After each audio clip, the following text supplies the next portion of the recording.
नमस्कार, आप सभी का स्वागत है मेरे चैनल पढ़ोलिंको में। आज हम लोग यूपी टेट, यूपी पुलिस, जबकि यूपी पेट का भी एग्जाम सितंबर में प्रस्तावित है, उसकी तैयारी करने के लिए हिंदी के विशेष कक्षा आपके सामने लाया हूँ। एकदम शुरू से, जीरो से। आप ये समझिए कि इससे नीचे से कुछ भी नहीं हो सकता। और आज गारंटी है कि पूरी तरह से हिंदी वर्णमाला आपको पूरा का पूरा समझ में आ जाएगा, ऐसा मेरा मानना है।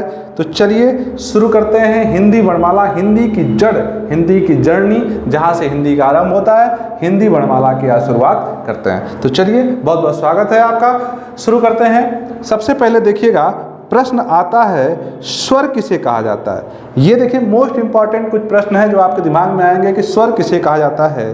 तो स्वतंत्र रूप से वह वर्ण, वह स्वर जिसे स्वतंत्र रूप से बोला जा सकता है। स्वतंत्र का मतलब है कि जिसे बोलने में किसी भी वर्ण की आवश्यकता नहीं होती, उसे क्या कहा जाता है?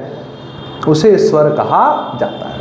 अब ये कौन होते हैं, इन पे चर्चा हम लोग करेंगे, लेकिन सबसे पहले ये भी हमने जानने का प्रयास किया कि जो स्वतंत्र रूप से बोले जाते हैं, जिनको बोलने में किसी की आवश्यकता नहीं होती, उन्हें ही स्वर कहा जाता है। ये बात हमारी समझ में आ जानी चाहिए, ठीक है।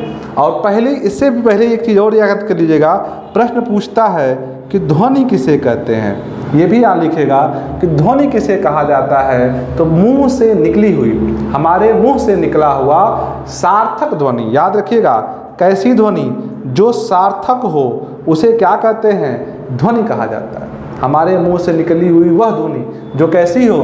सार्थक हो, उसे ही ध्वनि कहा जाता है। ये बात समझ में आ गई? तो मुंह से निकली हुई वह ध्वनि जो सार्थक हो, उसे क्या कहते हैं? ध्वनि कहा जाता है। ध्वनि के बाद क्या आया? स्वर पूछेगा, स्वर किसे कहते हैं? तो समझ सकते हैं, स्वतंत्र रूप से बोले जाने वाले उस वर्ण को क्या बोलते हैं? स्वर कहते हैं। ऐसे वर्ण जिन्हें बोलने में किसी की आवश्यकता ना हो, वह स्वतंत्र रूप से बोले जाते हों, उन्हें वर्ण कहा जाता है। एकदम याद करिएगा, आप एकदम दिमाग में सेट कर लीजिए, किसी भी प्रकार से दोहराने तिराने की आवश्यकता नहीं है। चलिए आगे देखते हैं। स्वरों का वर्गीकरण। स्वरों का वर्गीकरण मुख्य रूप से देखिए यहाँ पे किया गया है, किसके? मात्रा या उच्चारण काल के आधार पे। आपको पता होगा कि स्वर जब हम बोलते हैं तो मुख से ध्वनि होती है। ध्वनि जब होती है तो ध्वनि जो है एक लंबी होती है और एक छोटी होती है। उच्चारण में समय कम लगता है या उच्चारण में समय ज़्यादा लगता है। तो उच्चारण काल के आधार पर ध्वनियों का वर्गीकरण यहाँ पर किया गया है। देखिए कैसे करेंगे, एकदम सार्थक और सरल तरीके से आप देखिएगा। सबसे पहले है मूल ध्वनियाँ या मूल स्वर, जिन्हें ह्रस्व स्वर भी कहा जाता है। मूल स्वर क्या है? ये बहुत बार पूछा गया प्रश्न है। टेट में पूछा गया था कि हिंदी में मूल स्वर कितने होते हैं। तो हिंदी में मूल स्वर जो कितने होते हैं? 4 होते हैं। एकदम कंठस्थ कर लीजिए, मूल स्वर कितने होते हैं? 4 होते हैं। कौन होते हैं? अ, ई, उ और री। कौन होते हैं? अ, ई, उ और री। तो स्वर कितने होते हैं? मूल स्वर होते हैं 4, अ, ई, उ और री। ये दिमाग में एकदम कंठस्थ कर लीजिए, 4 मूल स्वर होते हैं। फिर पूछता है कि दीर्घ स्वर कितने होते हैं। तो बचे कितने? भाई स्वर कितने होते हैं? 11, सबको पता है। स्वर कितने होते हैं? 11। 4 क्या हो गए? मूल स्वर हो गए, तो -4 कर लीजिए। तो बचे कितने? 7। ठीक है। तो पूछेगा कि दीर्घ स्वर कितने होते हैं, तो कितने होते हैं? 7। दीर्घ स्वर क्या होते हैं, इस पे भी हम लोग चर्चा करेंगे। मूल स्वर और दीर्घ स्वर, इस पे हम लोग चर्चा करेंगे। आगे देखिएगा, तीसरा भी होता है एक, जिसे कहा जाता है प्लुत स्वर। ये भी देख लीजिएगा। तो पहले हम लोग ये समझते हैं कि प्लुत स्वर क्या है, फिर इसके बाद समझेंगे कि इनके स्वरों में अंतर क्या है, मूल स्वर में और दीर्घ स्वर में अंतर क्या होता है। देखिएगा प्लुत स्वर क्या होता है। देखिए इससे पहले हम लोग ये जानने, एक बार वापस से आ जाइएगा। देखिए मूल स्वर जिसको ह्रस्व स्वर भी कहा जाता है, ये हमने आपको ही बताया। मूल स्वर जिसको ह्रस्व स्वर कहा जाता है, और ह्रस्व स्वर कितने हैं? अ है, ई है, उ है और री है। कौन है भाई? अ है, ई है, उ है और री है। आप बोल के देखिए, जिनको बोलने में कम समय लगता है, उन्हें ही मूल स्वर कहा जाता है। वो कितने हैं? 4 हैं। अ, ई, ऊ और री। तो प्रश्न पूछ सकता है आपसे कि मूल स्वर किसे कहते हैं, तो जिनके उच्चारण में कम समय लगता है वो ह्रस्व होते हैं, और मूल वे होते हैं जिनके उच्चारण में किसी दूसरे अन्य स्वर की आवश्यकता नहीं होती, उन्हें मूल स्वर कहा जाता है। और ये दोनों कौन होते हैं, एक ही होते हैं। कौन कौन, मूल स्वर, कौन कौन, मूल स्वर और ह्रस्व स्वर दोनों एक ही होते हैं, इसमें डाउट नहीं है। ठीक है, आगे बढ़ते हैं। दीर्घ स्वर क्या हो, याद रखिए, मूल स्वर जो ह्रस्व होते हैं कम समय लगता है, दीर्घ हैं बड़े होंगे ज़्यादा समय लगेगा। समझने की बात है, रटने की ज़रूरत नहीं है। दीर्घ है ज़्यादा समय लगेगा, ह्रस्व है कम समय लगेगा। कितने हैं ह्रस्व, कितने हैं भाई, कम समय लगेगा तो उनकी संख्या भी कम होगी। कितनी होगी, 4 होगी।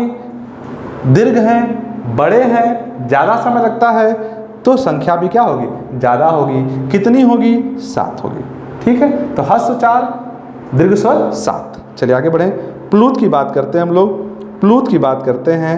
प्लूत कौन है, जिनमें 2 या 2 से अधिक मात्राएं होती हैं। ठीक है, जिनमें 2 से क्या होती हैं, अधिक मात्राएं होती हैं, उन्हें प्लूत स्वर कहा जाता है। इनका जो संबंध है अधिकतर किससे होता है, संबोधन से होता है। जैसे राम, अरे, ओ, तो इसमें जो है इनका शब्द, इनका जो है ज़्यादातर प्रयोग होता है। ये संबोधन में प्रयुक्त किए जाते हैं।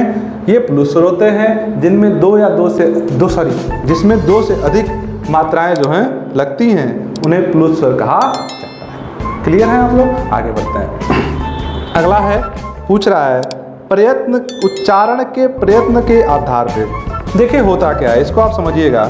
उच्चारण क्या होता है, उच्चारण के प्रयत्न के आधार पर उच्चारण क्या होता है।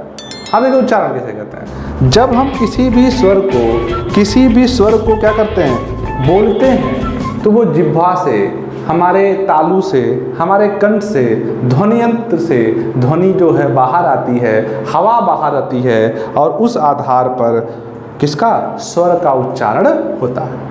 इस आधार पे जो स्वर हैं वो कितने प्रकार के होते हैं, तो कुल 4 प्रकार के होते हैं। कितने प्रकार के, 4 प्रकार के। कैसे, ये भी देखिएगा। पहला होता है समृत। समृत का मतलब होता है, आप याद कर लेंगे, समवृत्त मतलब मुख बंद। कैसा, मुख बंद। मुख बंद कैसे होगा भाई, आप बोल के देखिए, ई, आप बोल के देखिए, ई बोलेंगे तो मुंह क्या होगा, खुल जाएगा क्या, ई, मुंह क्या है, बंद है। बोल के देखिए, ई, मुंह क्या है, बंद है। ई क्या है, मुंह बंद है। ऊ, मुंह बंद है। ऊ, मुंह बंद है। तो जिसमें मुंह क्या हो, बंद हो, ई, ऊ, ये मुख बंद अर्थात समृत होते हैं। तो समृत माने मुंह बंद, समृत माने मुख बंद। अगला देखिएगा, अर्ध समृत होता है।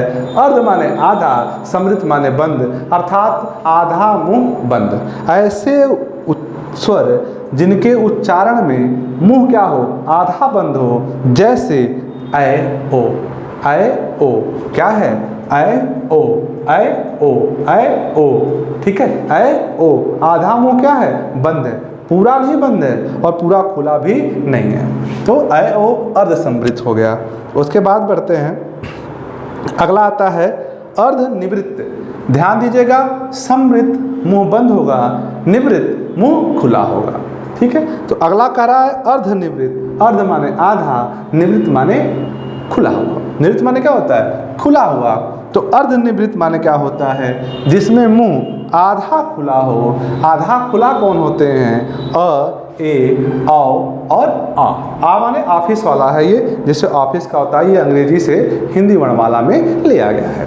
चलिए, अ, ए, औ और आ, ये क्या है, आधा खुले हुए मुख से इनका उच्चारण होता है। तो आपने देखा कि अर्धमृत माने आधा खुला हुआ मुंह। आगे देखिए, अगला है, लास्ट है 4 नंबर पे निवृत्त। और निवृत्त तो आप समझ गए होंगे कि अर्ध माने आधा खुला, तो निवृत्त माने का पूरा खुला। ठीक है, और जब पूरा खुला हुआ क्या बोलते हैं, आप बोल के देखिएगा आ, मुंह क्या है पूरा खुला, इससे बड़ा ज़्यादा नहीं खुल सकता, तो ये क्या है निवृत्त है, जिसमें मुंह पूरा खुला होता है, एक ही होता है। अर्ध निवृत्त में कितने होते हैं, 4 होते हैं, जिसमें मुंह आधा खुला होता है, अ, ए, औ और आ।